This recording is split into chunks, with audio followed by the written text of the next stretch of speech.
नमस्कार.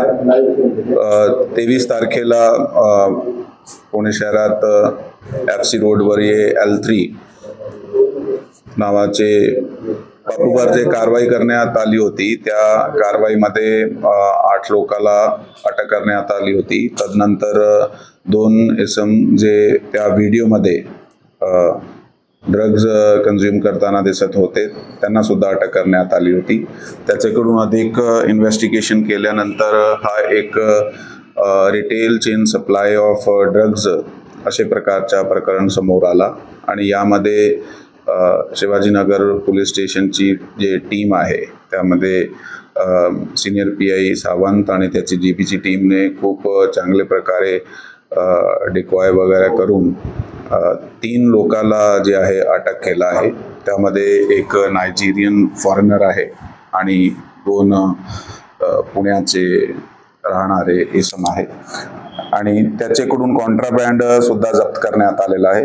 यामध्ये एका आरोपीकडून 20,000 रुपयाचा जे कॉन्ट्राबँड आहे ते कोकीन जे आहे ते जप्त करण्यात आलेलं आहे, 1 ग्राम जवळपास.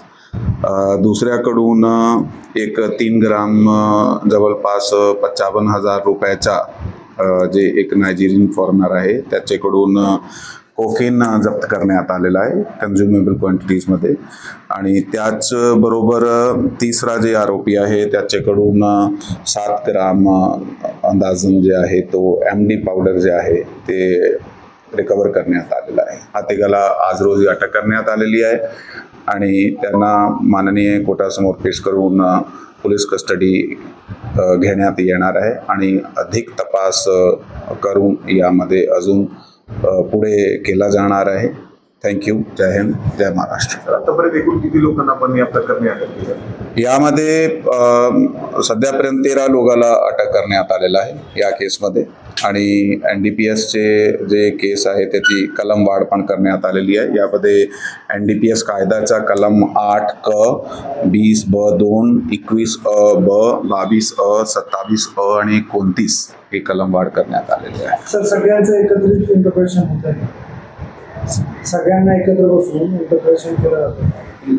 हो, ते इंटरप्रिटेशनची ते वेगवेगळी टेक्निक असते की ते काही वेळी इंडिव्हिज्युअली, काही वेळी 2-2ला डिपेंड करत आहे इंटरप्रिटेशन नीड्स काय आहे.